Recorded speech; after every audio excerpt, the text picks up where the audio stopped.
it working now? Oh yeah, I actually need to send a link again. Oof.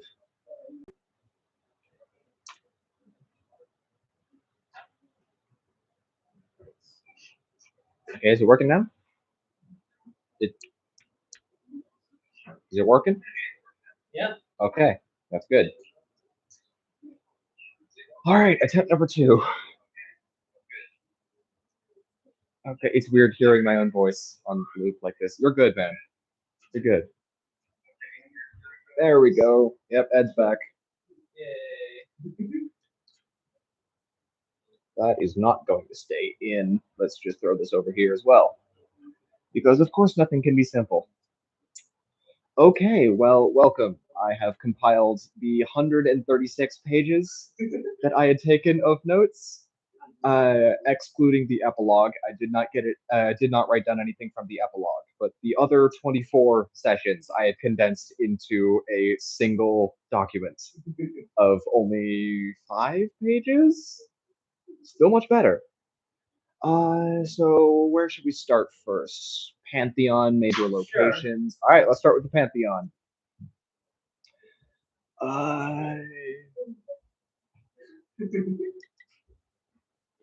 Of course, that can't be seen. Yay. Why is there no black? Let me go see if I can find another marker. That would be appreciated.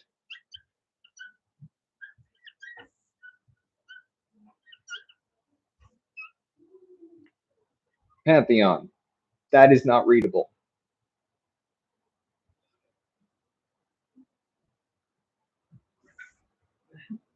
Here, try this one. Might work better. Working black marker? All right. Small enough. That easier to see? I'm going to hope that it is. No, black is going to be easiest to see. Okay. Well, at least the eraser works well.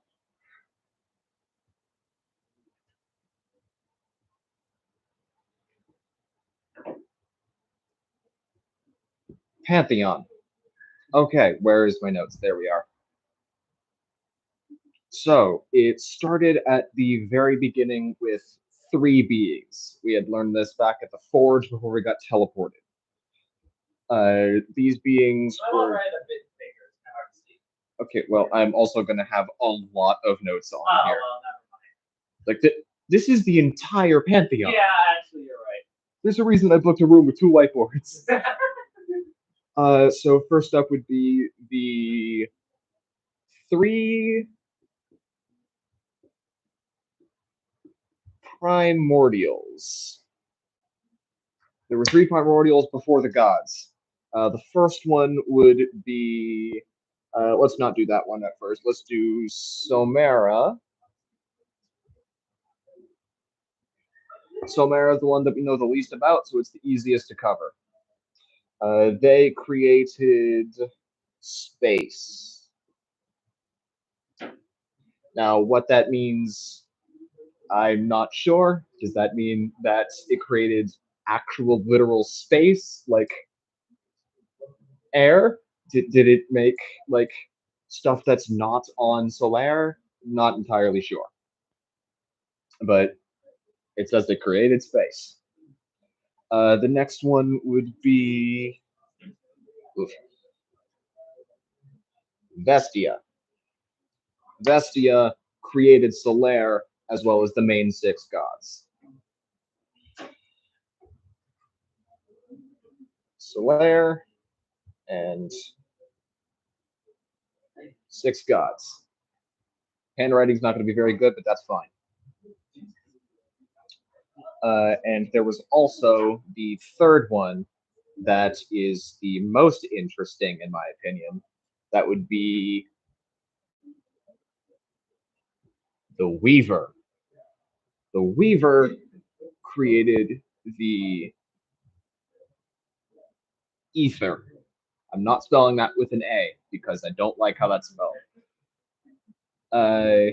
The Ether is the main driving force of basically the entire campaign. It is the main source of magic behind the blights. It is what Marissa used. And what I find most interesting is that the Weaver created two of the five Titans. That's why Solori's texts said that there were only three Titans, because those are the ones made by the gods. The other two were made by the Weaver. Those two being it is impossible to see any of this, so I'm just going to keep talking and hope people understand. The two that were made by the Weaver were Talcon and Zenith. Zenith is in charge of the darkness. They give the lycanthropic powers. They sponsor the order, stuff like that. Talcon is the one that would battle that with light.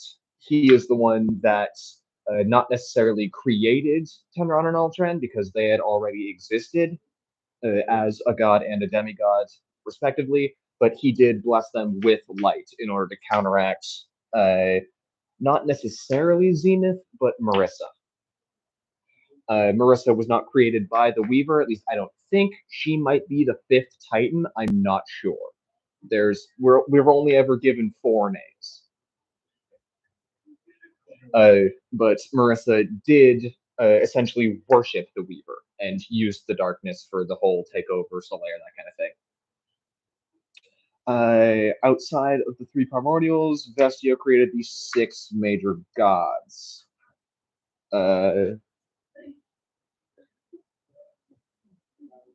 Six gods. Okay, first up, we got Kalara. Very familiar with that one. Goddess of death and necromancy, normally depicted as a human. There's bandages, robes, normally wields a scythe, sometimes depicted with a lantern.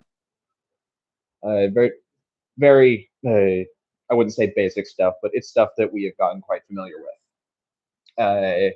The former champion of her was the Dreadweaver that was encountered in the temple in Morgoth. Not sure if he was the first champion, but he was a prior champion. The newest champion, of course, being Rob of the Starlight Brigade. Dreadweaver was of House Olgos, and I'm not sure if it is just done with Rob or if it's for all of Kalara's champions, but they can see these strings of fate that had been done with all the twine and things that it connected people. Interestingly enough, there was a string of fate that connected Laos to the Deep Seeker's harpoon, but I can get to that in a minute. Kalara had two demigod children. It is not said who they are. We do have lots of names for demigod children, but they weren't explicitly stated for which of them were Kalara's. Next is Ganonfrid. Ganonfrid. Again, these are all my notes. I only ever heard them said out loud with some very rare exceptions. So these spellings are entirely my own, and I don't care if they're incorrect or not. Ganonfrid, goddess of earth, goddess of the land. She was, I wouldn't say one of the peaceful ones, but she was very diplomatic. She was the one who walked the land. She planted Siegfried, the giant tree in the desert of Morgoth that Korth was built under. Coincidentally enough, that was also one of the places that she used gates to go in between Solaire and whatever divine plane that they currently reside on. There was one of them there, and there was another one at the Eldorain / Astara Forest. It was mentioned in passing, and this is the only place where we had heard of these names, so that's all we have to go on. There's no real info there. I talked about Kalara's depictions, normally depicted as a human. Ganonfrid is mostly depicted as an elf. She is also one of the few that we had gotten confirmations on her constellation, which was a tree. Yeah, I used to move between planes. Gates would open during solstices and such. Okay, we got all that stuff. Let's just have one major thing of Siegfried. Just having some bullet points for each god. Next up would be Altran. Altran is the three main elements excluding Earth, so that would be fire, water, and air, because Earth was Sigurd's sole shtick. Altran is normally depicted as a water genasi. She's also the goddess of discipline. Her prior champion was the Element Master. That was in the same time as the Dreadweaver. Go away. We had gotten info from Venora's like trance talk with her in Valen that she and Boltrus were the ones to come up with the idea and execute the plan for using vessels to house the demigods. Not sure if that was done out of helicopter parent protection of I don't want my children to get hurt, or if that was trying to save them from the war. Not entirely sure, but whatever the case, that's where they ended up. We have a few of those that are named as this demigod is in this vessel, but I have a separate thing for minor deities. Right now, it's just the six main ones. Oh, Altran, yes, let's do vessels, but also a disciple of Talcon. Uh, Altran and Tenron, not quite sure how they could be siblings, considering one of them was a main god created by Vestia, and one of them was a minor god. Not sure if also created by Vestia, but the minor gods, demigods, tend to be from one of the six main. So not sure how they could be siblings, but regardless, they had been sponsored by they'd been given power by Talcon for light. Yeah, Talcon gave Altran and Tenron the power of the light to fight beings formed from the ether, including Marissa. There are more interesting bits between Marissa and Altran and Tenron, which I'm going to get to in the minor god section. Next up is Seter. I probably had mentioned before, Altran commonly depicted as a water genasi. Seter, god of hope and technology. Not sure how those quite mesh, but maybe that's just our people's whole dystopian future kind of outlook, but regardless. Seter, very Prometheus coded, normally depicted as a human, helps spur forth a lot of the technological advancements of the mortal races. He had lost himself in time, because I'm pretty sure he is the god of time. Yeah, he is. So it's hope, technology, and time, which is a strange combination, but you gotta have six main ones, and a lot of the big things have to fall somewhere. Yes, he had lost himself while messing with time and had somehow lost his original body. So his family is all that was said, but I'm assuming that means the other six gods and perhaps Vestia herself created a construct body for him to inhabit, which was the 15-foot tall construct that almost looked like it was made of marble that was shown in Solori's first vision of Tenra. And Seter is also the father of Tenron. Father Tenron. So not sure how that could work if Altran is simultaneously Tenron's sister and aunt somehow. Okay, next is Vanamire. I keep forgetting to do this. Seter normally depicted as a human, but more recently has been shown to be construct. Vanamire, god of greed, commonly depicted as a horned tiefling with one of the horns being snapped in half. Oh no, one of them, like both of them are broken, just one of them's broken at the tip and the other's at the base. There wasn't very much given on him. The only real information we got from him was in the temple, where he had been shown to have a habit of cursing mortals with insane amounts of greed. Venomire. Greedy Boy. Then Boltrus.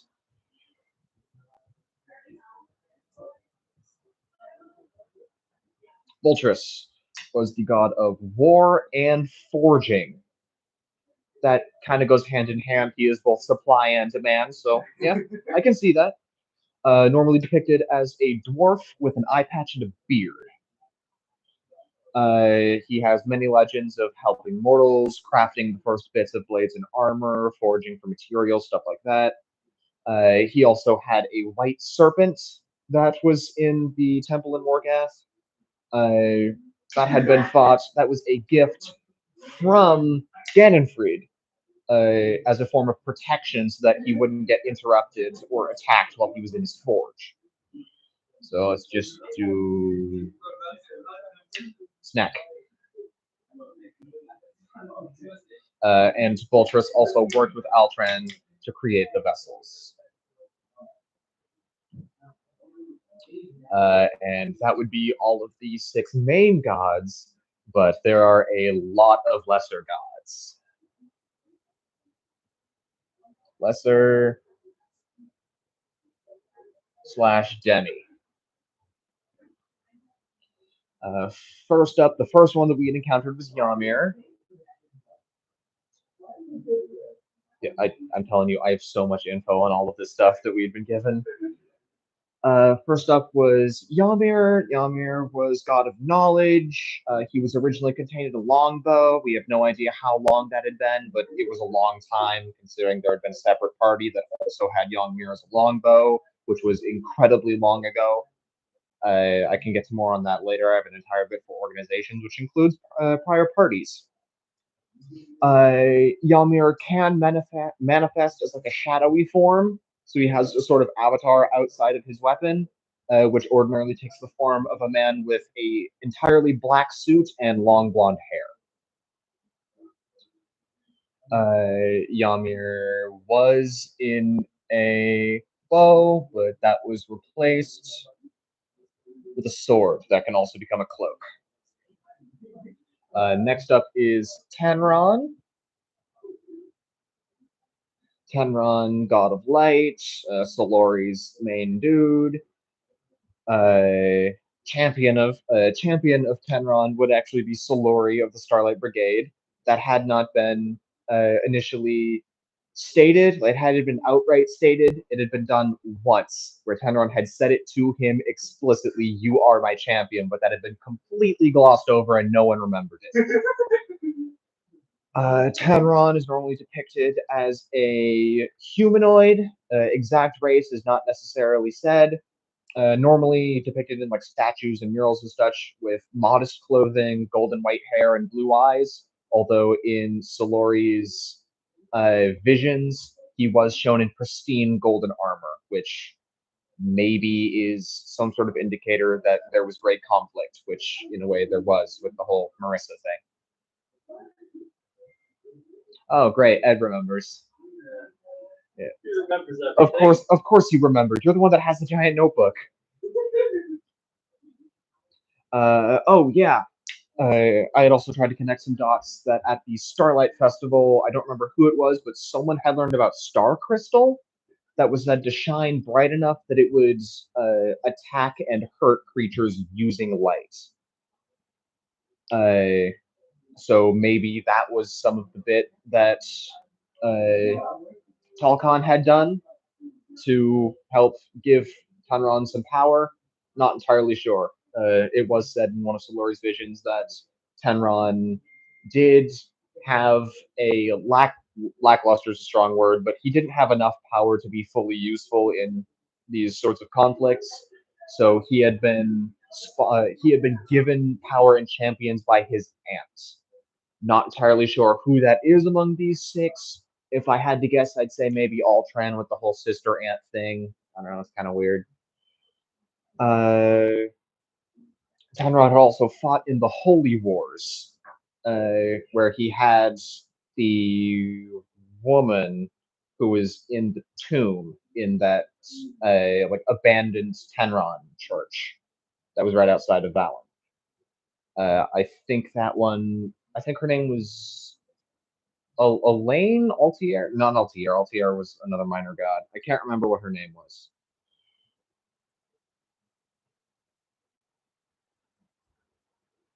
Yes, Tamlin. It had also been said that Tamlin had fought against his sister in the Holy Wars.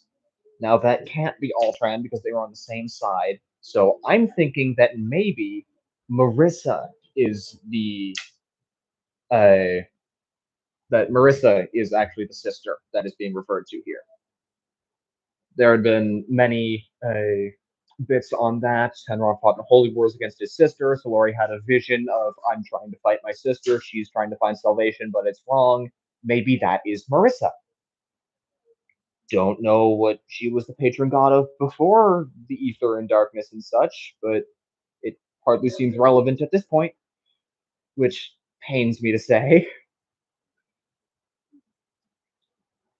Yes, there was a quote from the book that Solori had found in the Mountain Peak Forge. Tenron and Altran, known as the Disciples to the Light, first made by the Titan known as Talcon.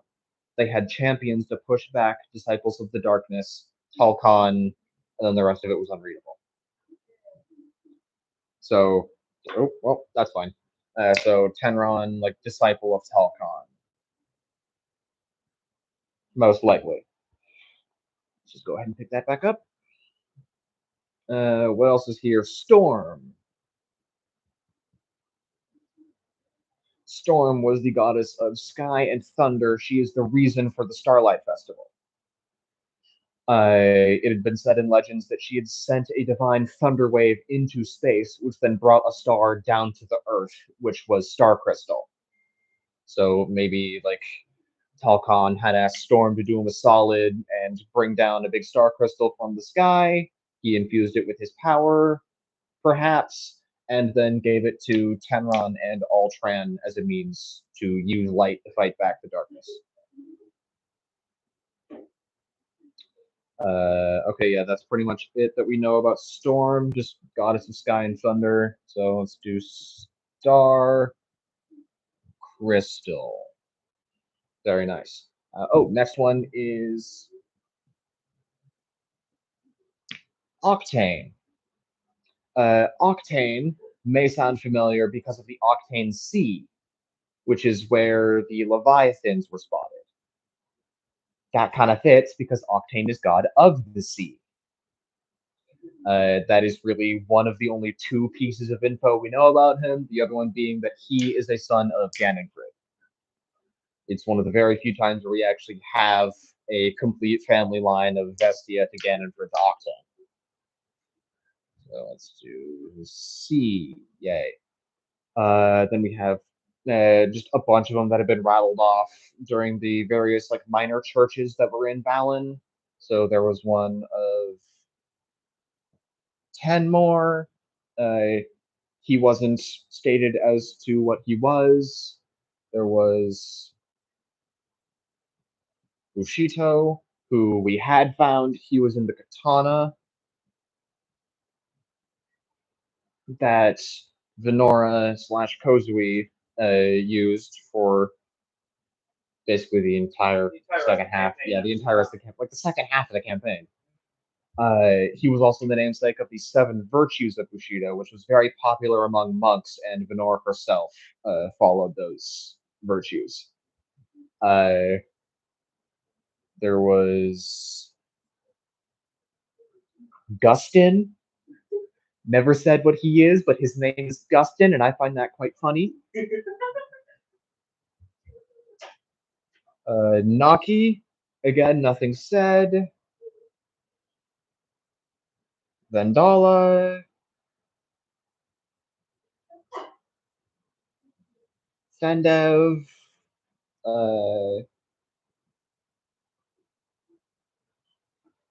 Don Kell. We did get a little bit of info on Don Kell.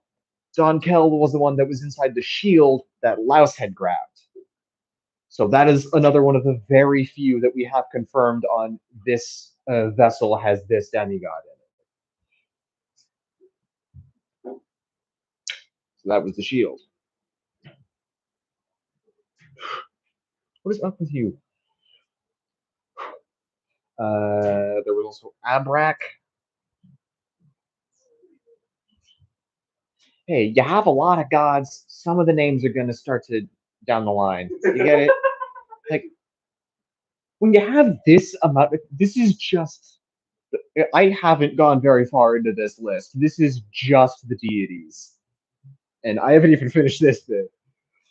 Abrak, nothing said there. Altier, we did get a bit of info on Altier. Altier is an interesting case because he was actually split into three vessels. Correct, they were in the floating swords. They had been the ones that were passed down in the family of Ryder and Corn. Well, Corin, but his name is Corn.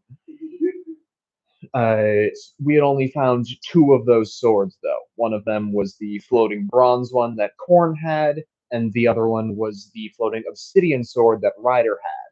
That was also the same obsidian sword that he had used to impale Rob back in the Gladiator, back in their old Gladiator days before Rob had gotten out. So, three swords. Very interesting. And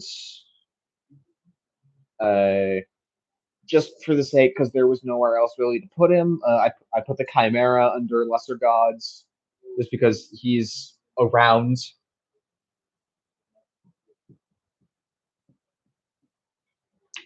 Chimera, not particularly stated as to what his whole deal is. He was inside the Lycan Temple. He was the one that had the lion head, the dragon head, and the goat head. He knows Jolt by name. Oh yeah, we haven't actually gotten to the Titans yet. Huh. Well, second board, maybe? I don't know. I'll erase something.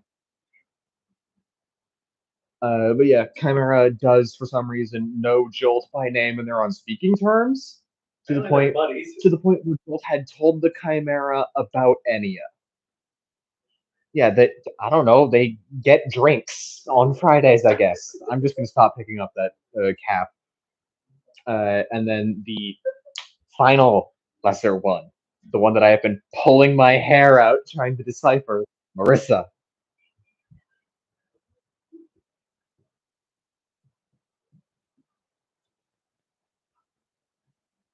Now, Marissa. I just said, and Mondays.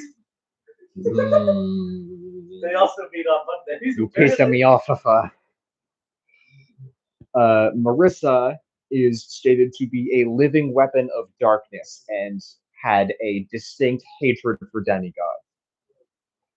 We had first heard of Marissa in a book that was supposed to be a little write off, but I had written it down, and I'm glad I did because it was the first bit we had for who Marissa was. It was the whole thing on Marissa was once immortal, was a mortal, not immortal, was envious of her friend's relation. Yeah, was envious of her friend's relationship and had wished to change her appearance. A god answered, not really said who it is, looked pretty nebulous. And it changed her. It did change her appearance, but it was into a form that she feared.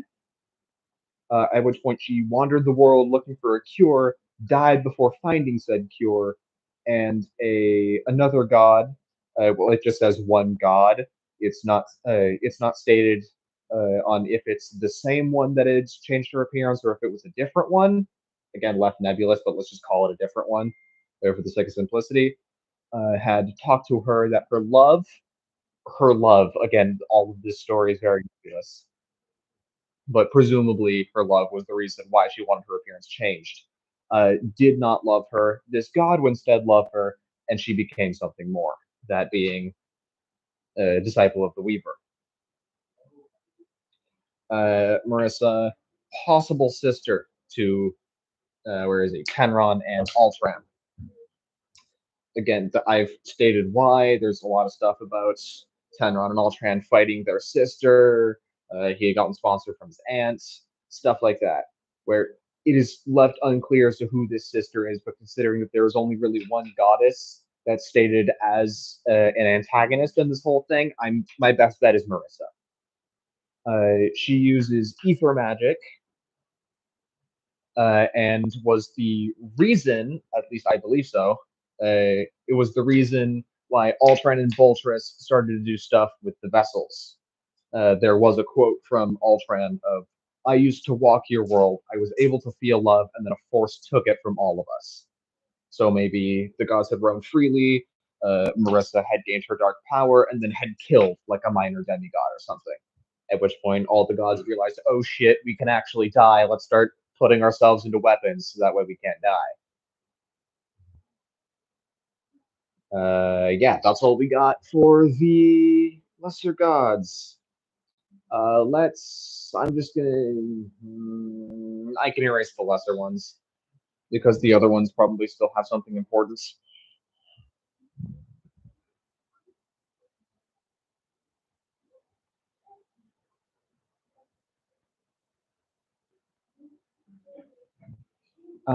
Then there are the Titans. Now, again, uh, Solori's scriptures, he had found one of them that said that there were three Titans. However, the Chimera had stated that there were five.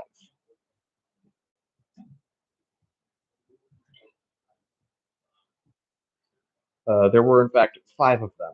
The first one that we had gotten a name for was Ordon, the Spider Queen. There's going to be a lot of writing to try and write out all the titles. I'm just not going to bother. I'm just going to say them. Yeah, the first one was Ordon, the Spider Queen. She was the one that had destroyed Solori's village of Preles? Preles, okay. For the longest time, I thought that it. Okay, for the longest time, I thought that it was called Illifast. Even in my notes, I kept switching them up. Yeah, it's entirely different place. But yeah, Ordon was the one that had destroyed Preles. Although in Slori's like lore dream of like his backstory, it had said that tentacles were in there, which seems more like a Leviathan mother kind of thing. But hey, Titan's gonna Titan. Uh, oh yeah, it is also stated that the Titans were the children of the gods. Whether or not that was before the demigod, actually yes, that was before the demigods. They were the first children of the gods.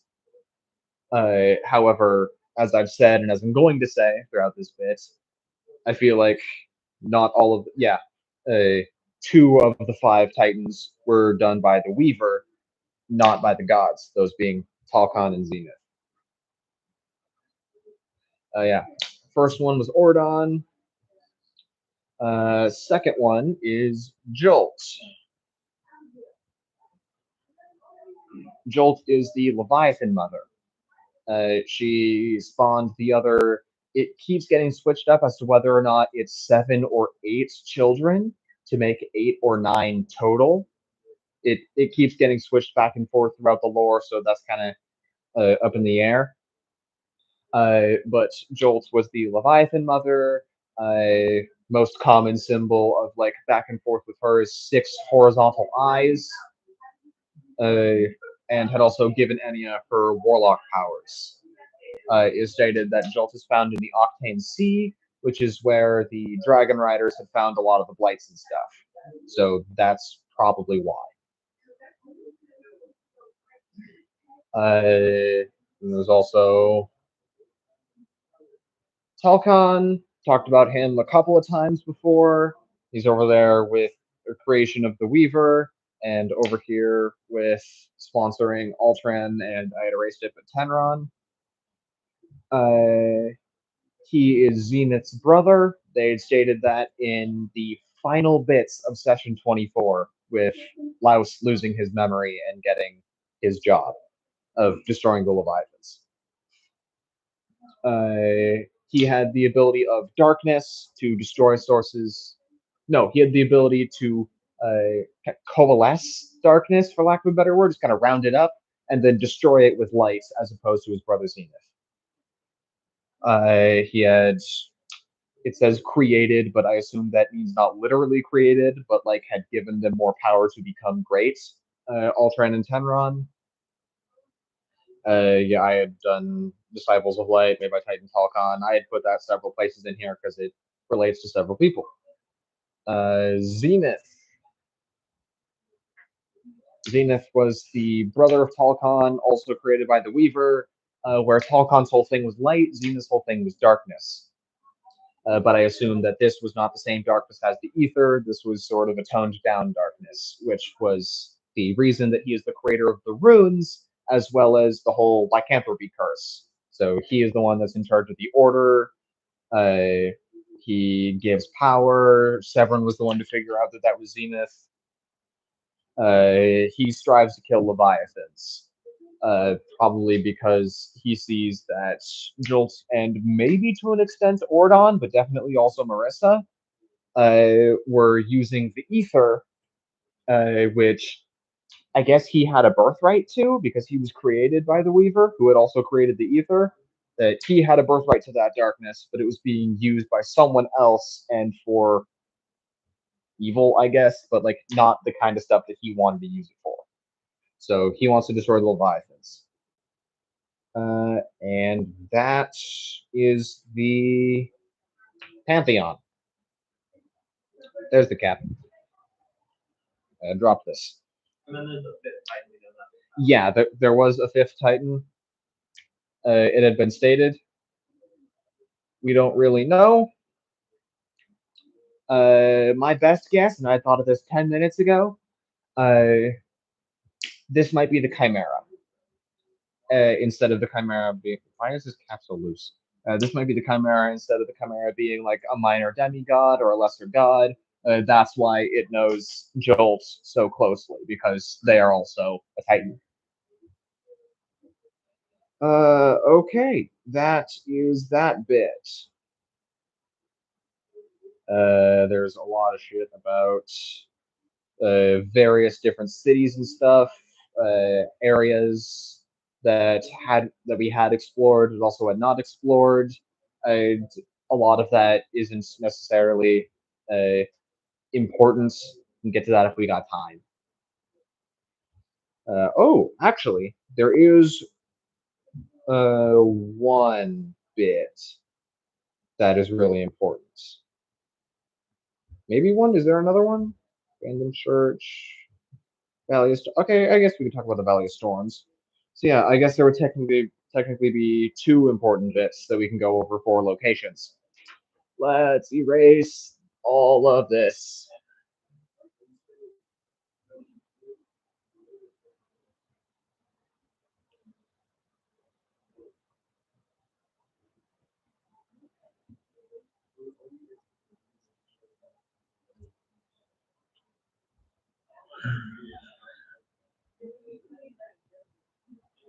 Ugh.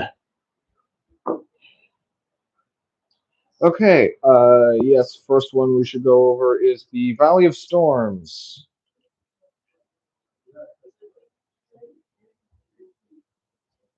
Valley of Storms. Maybe if you say the name enough times, then the lore will finally start making sense. Valley of Storms, as the name suggests, is encompassed by a perpetual storm. Uh, there was once a great city in there. It's not necessarily stated as to what that city is, although I have my suspicions, hence the second half of the whiteboard. This city was built by a group of Arakakra. They had carved into these giant metallic spires that had rose from the ground, made buildings out of those. There's a lot of like electrical energy that's linked in there because of all the metal.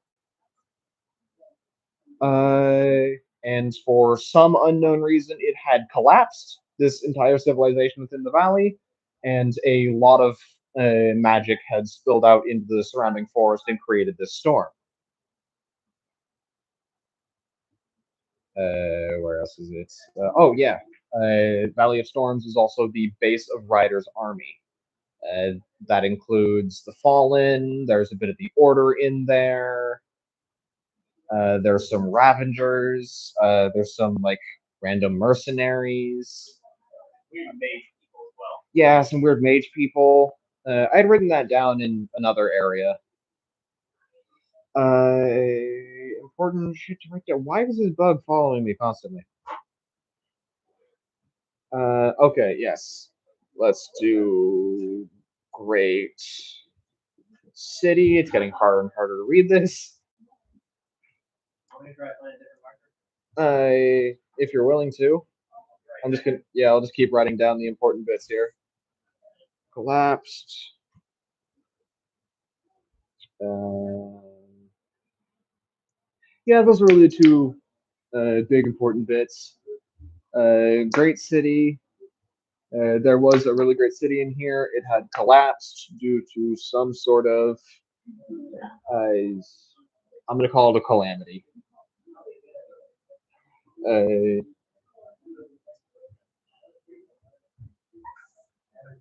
yeah, it had. Yeah, so the important bits that are on here. Great city. Oh, really? Fresh marker? Hopefully. Well, not new, but like hopefully better than that one.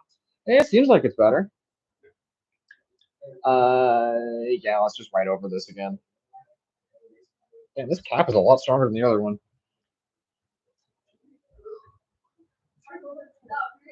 Nah, that doesn't actually help too much. Great city within the Valley of Storms that had collapsed, and that collapsing was due to some sort of, I'm going to call it a calamity, but just some giant catastrophe that had happened. And I'm going to draw some parallels to the other really important place in here that I would like to talk about. That being Polko, the ancient city that was completely destroyed by blights. Uh, while it may not have been in the area that we had explored, I would like to think that Talco is a city, not the city, but a major city within the Valley of Storms that created this storm. Polko was highly advanced in its technology. There were trains, there were people floating about, there was independent vehicles. There were constructs like warforged that were larger than buildings, so very Pacific Rim. And this had been destroyed by what had been called, who was it? Seter's greatest creation.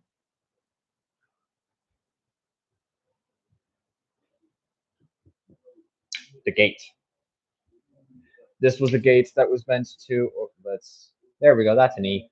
This was a gate that was meant to connect both Solaire, the physical realm, and not the divine realm, because this was back when the gods had still been walking the earth.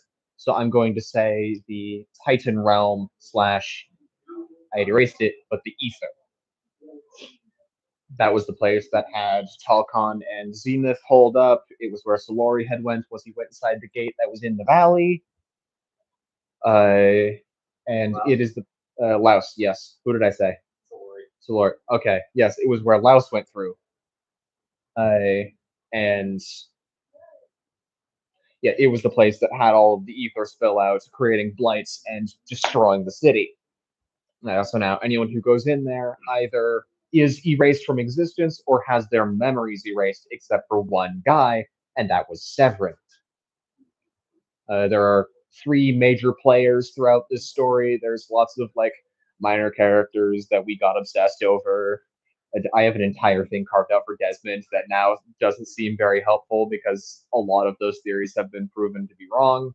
But there are three main players throughout the history of this that I'll get into later. Severin had seen this gate. Seter had created it along with four major artificers. However, only three of them had made it out, excluding Severin. He was not one of the four.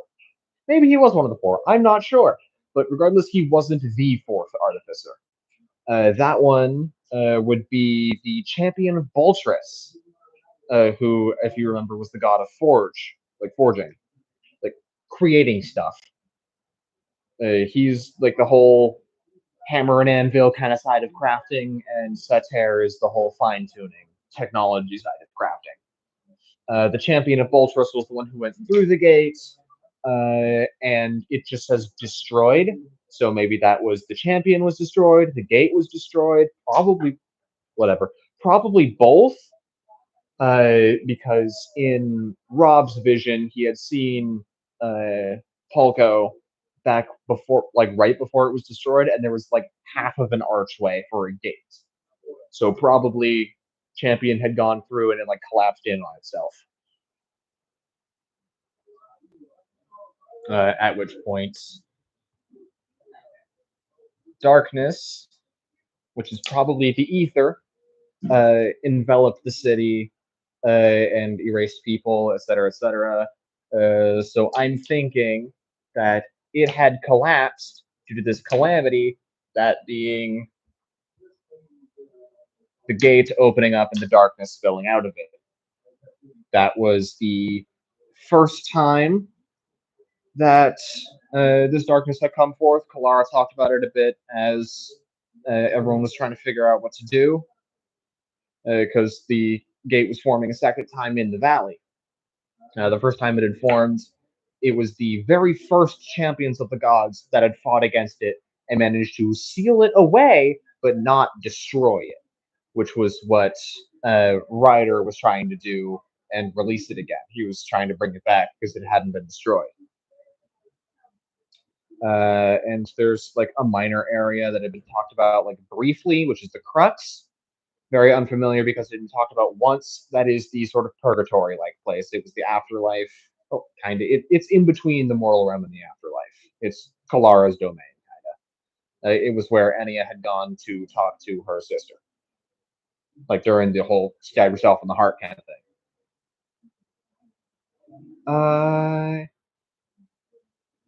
That's those bits. Not too much to say there. I just wanted to have those bullet points of Polko might be the inciting incident to create the Valley of Storms instead of just the Valley. Let's get rid of this bit.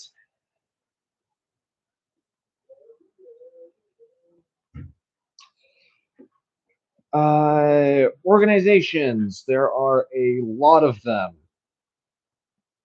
I can go into them. Yeah, we definitely got time. I can go into these organizations.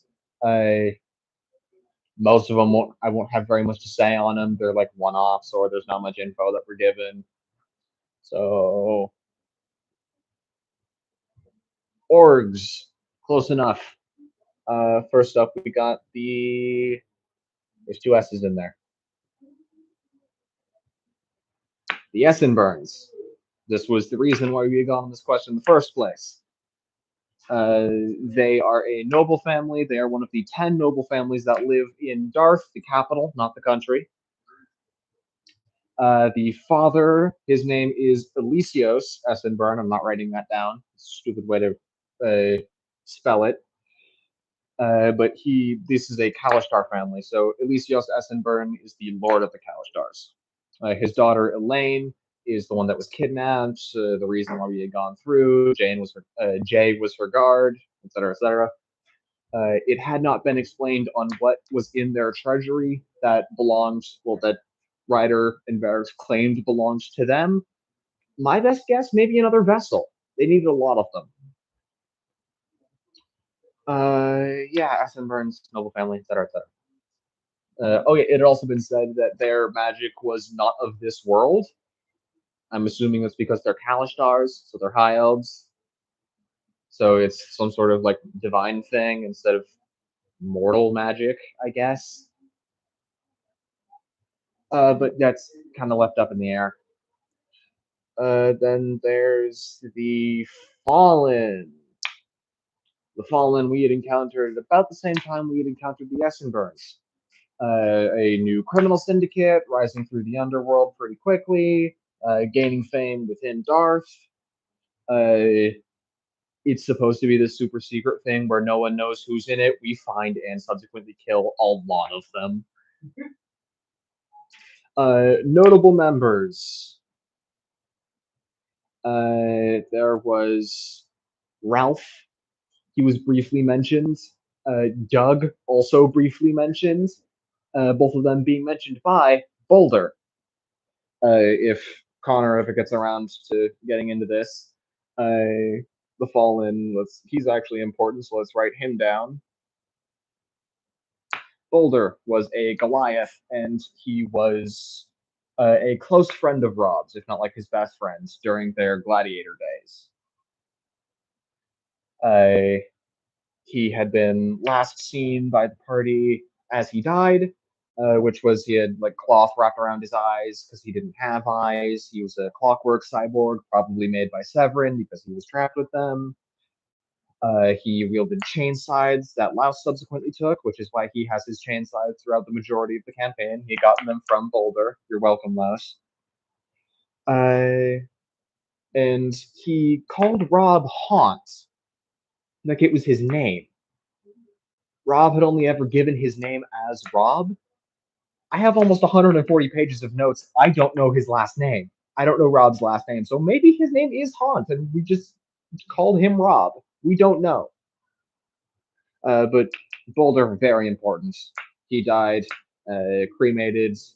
Aegis killed him as a mercy on Rob's request. Rob now needs to scatter Boulder's ashes atop the highest mountain in the land, which is probably going to be the Wayfire Mountains. Wayfire? I don't know. It's potato. But yeah, the Antarctica of Solar. Ralph, Doug. There was the Beaked Mage, who we had fought in the airship fight. He did not last very long. Aegis had blasted him off the side of the airship within like 2 rounds. It was said later on that he was a Kenku, but it was not said during the fight that he was. Ed had just let that slip as we were searching the wreckage. That like, oh yeah, this is the Kenku's headquarters, and same guy. Did not have very much to do during the fight to make him special, but in his quarters there was a book written in a language that Solori could not read, but it had a lot of names in it, including Ymir. So I'm thinking maybe he had the whole record of like these are all of the demigods that are in vessels. Ryder had said, not Ryder. Yeah, Ryder had said before that we had killed his right hand mage. So not Boulder, but maybe the Kenku was him. I'm just gonna go ahead and write Kenku so I stop tapping Boulder. So yeah, maybe the Kenku was that right hand mage who was in charge of the whole. These are the vessels that we need to track down. There was also a gladiator guy, probably also from Rob's backstory. He had like dark, spiky armor. He didn't last very long either. He didn't speak. Rob had found him in the wreckage. It was either Rob or Laos that had found him in the wreckage. Of the airship fight. He did not die during the fight. He died during the collapse. He was crushed under the debris. The armor had like melted into his skin. So when you try to rip off the armor, the skin peeled off. But there were markings of the Fallen on his skin. So we do know he's a member. And there was one more guy that had been named, although we had never seen. His name was Yggdrasil. I guess I'll write his name. There we go. Seems like that'd be a bit easier to see. It was Yggdrasil. Yggdrasil was mentioned on a scroll that was found in the wreckage, and it was a bill from Mountain Peak Forge. It had never been explicitly stated that Mountain Peak Forge was the one that we had found when we had first met with Venora. But for the sake of simplicity and to try and wrap up loose ends, I'm going to say that was Mountain Peak Forge.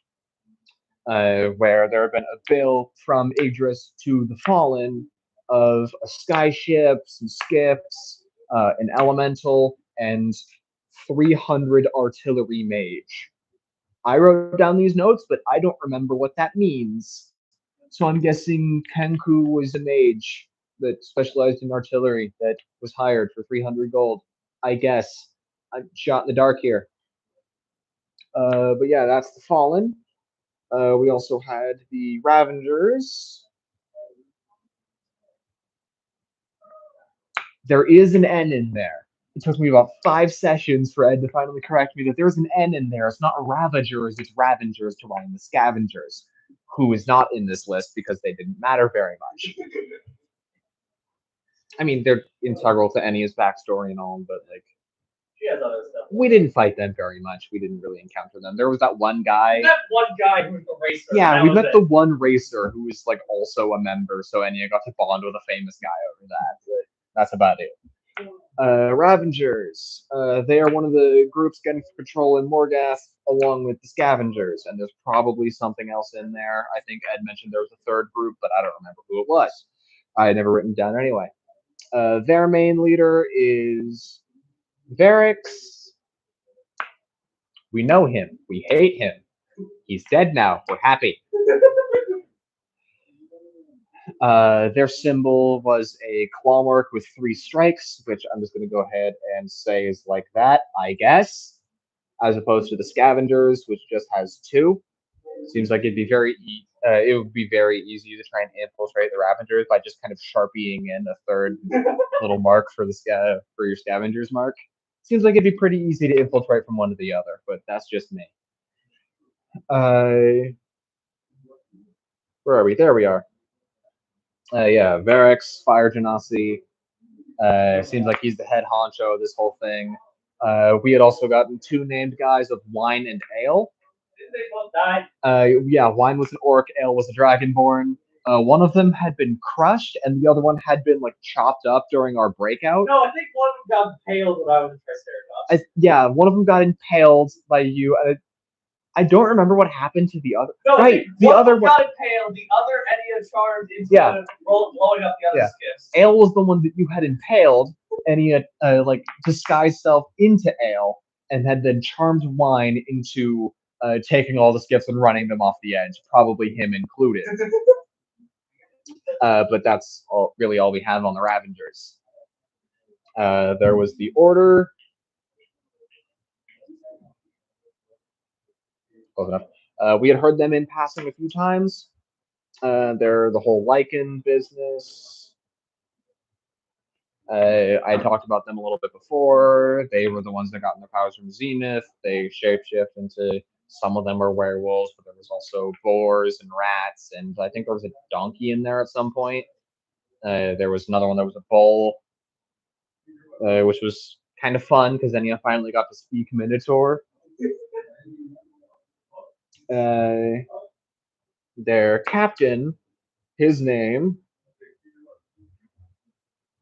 was Zentai with an E, and he was the namesake for the camp Zantai with an A. That was the one that Lennox had created with Martha. I have it written down here at some point. But yeah, that's them. The Order had largely been destroyed from the Ichor monsters. Most of them had been killed. The rest of them had been jailed. There were only really a few stragglers, like Lennox and Zantai and Damien, who we had met, who died presumably from the giant Ichor dragon who we had fought in Valen, and obviously Laos himself, who had gotten kicked out of the group because he accidentally turned someone into a Lycan when he went rabid at one point, probably. But he was kicked out for accidentally turning someone. Next up is the Dragon Riders / Drake Wardens. That's not an R. There we go. The Dragon Riders and Drake Wardens. That's kind of used interchangeably. They've got bases all over Solaire. The main one that we had found was in Valen. Notable members, there were a bunch of them that had been like named, like not named, but like had been described. So like there was an elf woman, because this was at the big triangle table where we had discussed. Yeah, funny. Thank you, Ed. Triangle table. Where we had discussed all the different stuff that had happened around Solaire. Of like, this is where all of the blights are showing up. So yeah, there was an elf woman, halfling, Goliath, Gith. There was a drow. We only had 2 names, one of them being Saren. We did not get a description as to what his race was, but he did wear scaled armor and a half mask. We had also gotten the name of Valley, who we got no description for. But I'm going to write Saren here because he is probably going to be important later on. So I'm going to plan that. and I'm gonna pretend like that's on purpose. Oh yeah, it was a brief mention. Shining Arc. That was the Adventurers Guild that was in Nevermore. Uh, there was probably something important there. I feel like that was another one of the previous party members from like a different campaign that Ed had done in here. So I'm just gonna do Shining Arc. Yay! There was Liam. He had a bird on his shoulder. He was the guild master, the most recent guild master before they disbanded because he retired and no one took his place. Yep, Adventures Guild, Guildmaster, yada yada. It didn't really matter very much, but his brother was the Arakocra NPC that was in the boar race. He had also introduced the dice game where everyone has started gambling, and that's where Rob lost all of his money. He had like several hundred gold beforehand, but then he went into one dice gambling game and lost all of it. He was broke for the rest of the campaign. Also, this is a strange place to mention it. Each of us were only getting paid like not 700, like 500 gold per person for the Elaine mission. I feel like after everything we went through, considering we were heroes, exactly, world, right? We probably got more than that. Exactly. Like we had initially been promised by Jay of like 400 or 500 gold per person. It was just supposed to be a regular bodyguard. It was supposed to be supposed to be regular bodyguard. And you're right. We probably got like hundreds of platinum because we did save the entire world, kind of. So yeah. Hundreds of platinum, each one being 1,000 gold each. That is definitely enough for any of us to do whatever we want. But that's not up to us to decide. That's up for a future one shot. Wink, wink, nudge, nudge. Yeah, and we'll see you in August. The other one besides Liam being we don't get his first name, but his first initial is D. Dot Greystone. He was the guildmaster right before Liam was. He was a dwarf, where his entire gimmick was he was a dwarf, but he would cast enlarge on himself. That was his whole thing. So that way he would no longer be a dwarf, and he would wreck shop because dwarves have high strength, and then he would get even bigger. Wasn't there also the robot lady who had the brain in the jar thing? She was not a part of it. She was cool though. Yeah, but she's somewhere down here. Yeah, I have an entire other thing for like miscellaneous NPCs. What else do we have here? Back up to the top. We had Panther something.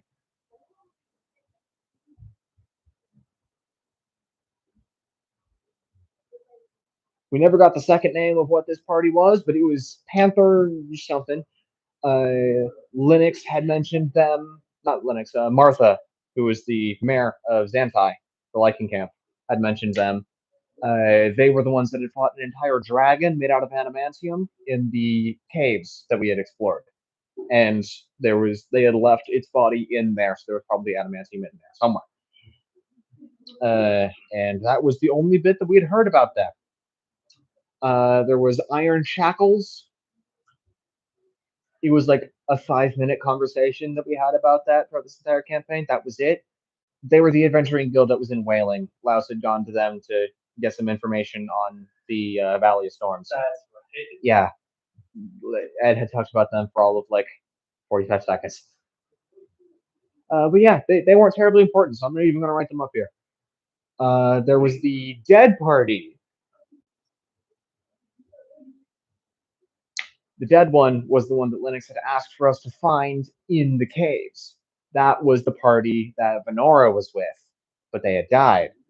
She didn't really care. She didn't really care. That was back when Venora was still kind of headstrong about her own personal beliefs, and then yet to have her entire worldview shattered, and then have, oh no, you're being tempted with things like friendship and basic compassion. I'm just kidding. This is fine. It's fine. It's by character arcs. It's part of character arcs. No one starts off as a good person and becomes a better person. They start off as a shit person and then become a good person. Except for Solori, he's a special case. Dead Party went sent by Xanthi into the cave, never returned. The members were an orc guy that had covered in furs, had a lot of tattoos. some like halfling gnome kind of guy. Not really said on what he was. He's just stated as a quote halfling gnome looking fella. Uh, there was mask guy that turned out to be Venora because I guess they hadn't figured out that Venora was not a guy. All right. And Delilah was the only one that had been named prior to meeting them. Delilah was a lichen woman that Lennox asked for us to watch out for. We had found her body, and she had a locket of her and Lennox together. Unfortunate. Exactly. Yeah, sorry for your loss, Lennox. You may not be a real person. You may be an NPC in a D&D campaign, but you lost someone important to you, and that's always hard. Sophia's party. Sophia's party. Upon first meeting, they were cool. Now, in hindsight, fuck them. 2 out of the 3 members were assholes. The only one that wasn't was Sophia, and I'm not sure she even knew what was going on. I think Ed said that his plan, if one of them actually died and couldn't be brought back, we just get to play Cynthia or something. I think he said that was his plan. Huh. He mentioned that briefly. I may misremember that, but I think he said something like having extra people for us to play as an emergency. Huh. Yeah, I mean, I she guess, was the only why one not? who wasn't fighting us, right? Yeah, she was the one that wasn't fighting us.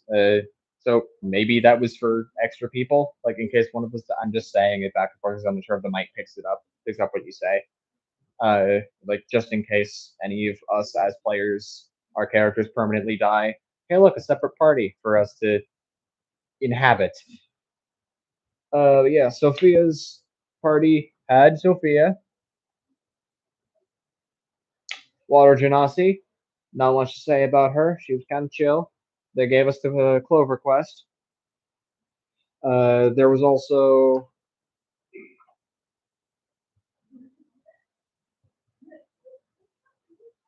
nope. Corn still doesn't look right.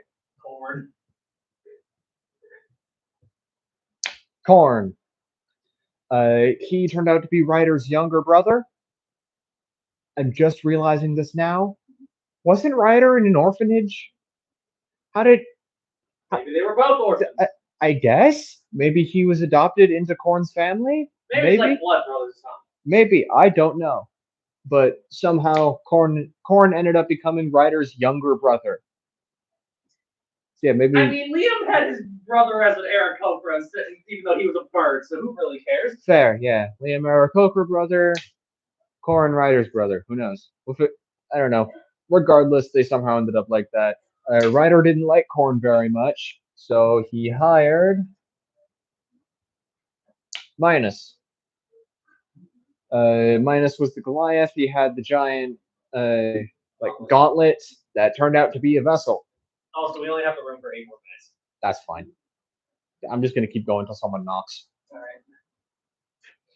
right. Previous party, yada yada. Yeah, Minus hired. Keep Corn in check. The last group that we had found was the previous party.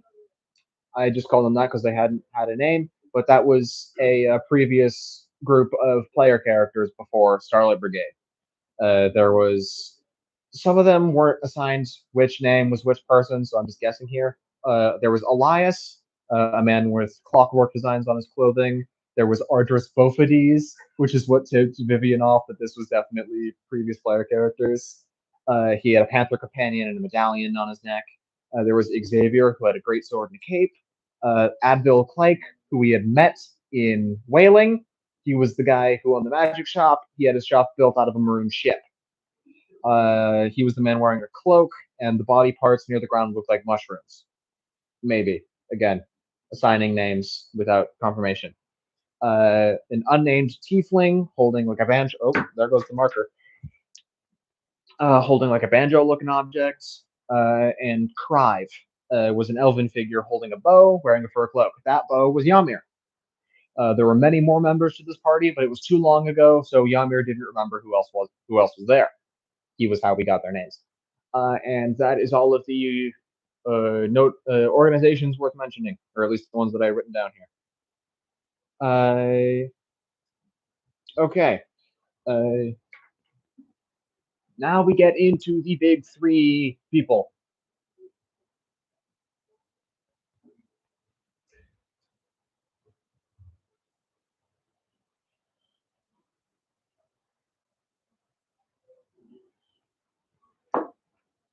There were three major characters in this story that weren't us, that played massive parts into this story. There was first Severin. I'm just going to write all the names to make it easier. Severin, Ryder,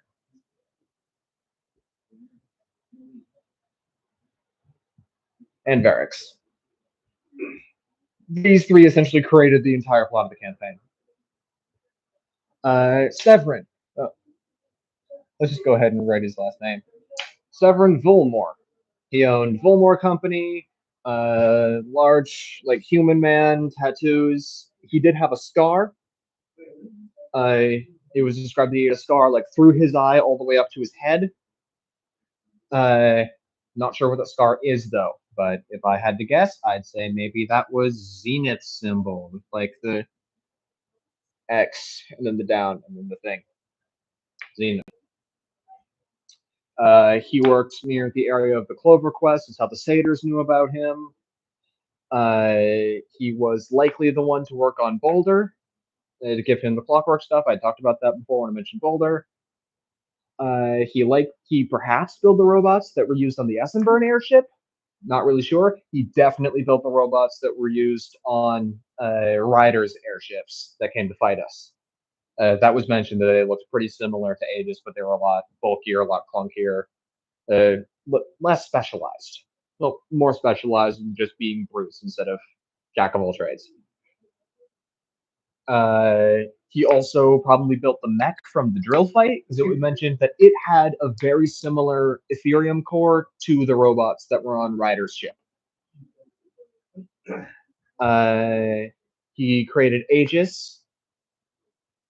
Yep, I'm just gonna go ahead. He created Aegis from from one of the 10 robots designed to destroy the planet, and fused that with the soul of his dead son, Aaron, who liked carving wood, hence Aegis Carver. Yeah, that was done as a contract for a man that owned a gladiator arena. So I had said it before I started recording, but maybe if Aegis was not given free will, he would have ended up in the same arena as Rob did. So I guess it kind of makes sense for the epilogue of Aegis finding one of his brothers in Paradise, Gladiator Arena. One of them didn't show up. All right, let's throw a second one out there. He stayed in the Feywildish area. Talked about that near Clover Quest. He was the only one to ever return from Pulco. Everyone else had either disappeared or lost their mind. He's the only one to come out intact, although maybe he was kind of crazy to begin with. We're not sure. But it seems plausible. He had met Cordovas at one point. He was the tinkerer that was in Nevermore. And they had talked for a bit. That was just another throw out of this guy's been everywhere. He made items for Ryder's army.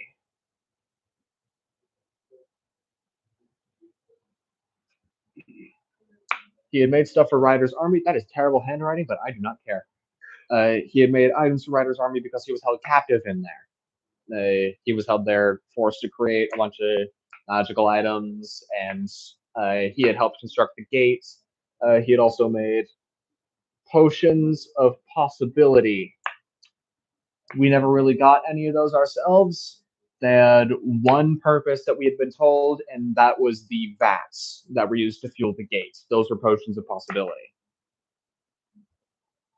And yeah, he created 9 more robots similar to Aegis. Aegis plus 9 is Death. He had created Aegis and 9 other robots as like a last-ditch attempt of the world's fucked. Push the button, everyone dies. Yeah, there was this stuff. We talked about the Sapphires. Well, I'll get into all the other people if we got time. And by that I mean if no one kicks us out. There was Ryder, aka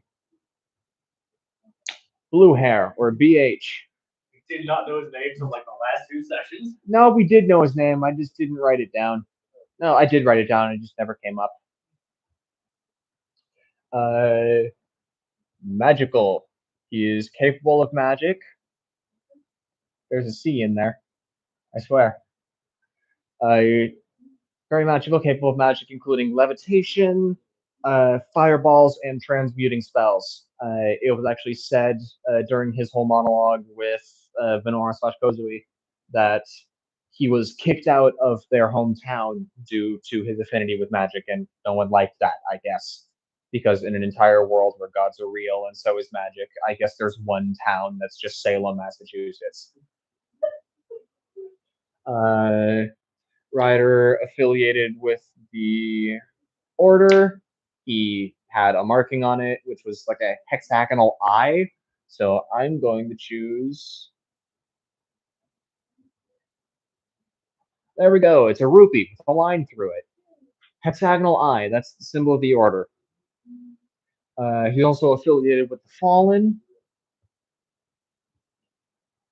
Both of them were used to help create his army.